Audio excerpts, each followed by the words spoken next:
देखिए, रिश्तों की अगर कदर ना की जाए ना तो रिश्ते बेमानी हो जाते हैं। अब जानकी को ही ले लीजिए। जानकी के जेठ ने जो हरकत की है ना, उसके बाद जानकी के लिए अपने जेठ को सम्मान देना या सम्मान की दृष्टि से भी देखना बिल्कुल नामुमकिन है।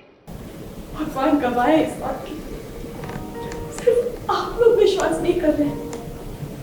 जानकी चिल्ला रही है, गिड़गिड़ा रही है, घर वालों के सामने अपनी सच्चाई रखने की कोशिश कर रही है।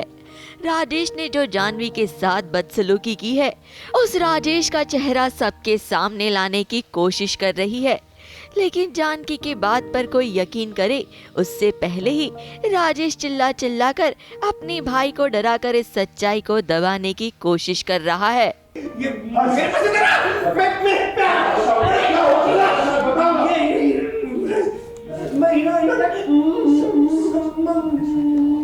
और वो खुद जानवी के साथ बुरा सलूक करने के बाद भी जानवी पर ही नए इल्जाम लगा रहा है।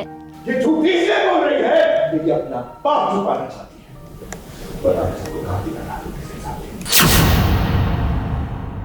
और हर्ष राजेश की सच्चाई सबके सामने ना कह पाए, इसीलिए वो हर्ष को भी डरा रहा है। आपकी परवरिश ये बताती है कि मैं ऐसी हरकत कर सकता हूं जैसे इल्जाम लगा रही है मेरे ऊपर। बताइए मुझे, क्या राजेश के आगे जानवी की सच्चाई धरी की धरी रह जाएगी या जानवी अपने आप को घर वालों के सामने प्रूव कर पाएगी? वो कहते हैं ना कि अंधेरे में भी कहीं ना कहीं उम्मीद की किरण नजर आ ही जाती है। तो जानवी की उम्मीद की किरण बनकर आई है उसकी सासू माँ, जो अपने बेटे के खिलाफ खड़ी होकर अपने बहू का साथ दे रही है और अपनी बहू जानकी और बेटे हर्ष को फार्म हाउस ले जाने की भी बात कर रही है। बस हम हर्ष अब कुछ दिनों के लिए फार्म हाउस पर रहेंगे। आपको जो करना है करिए।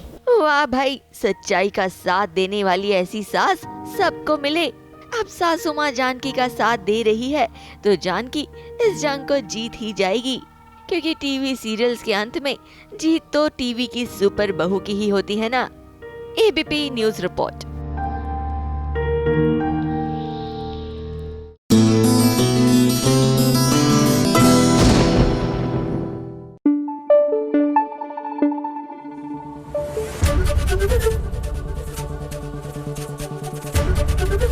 एबीपी न्यूज आपको रखे आगे।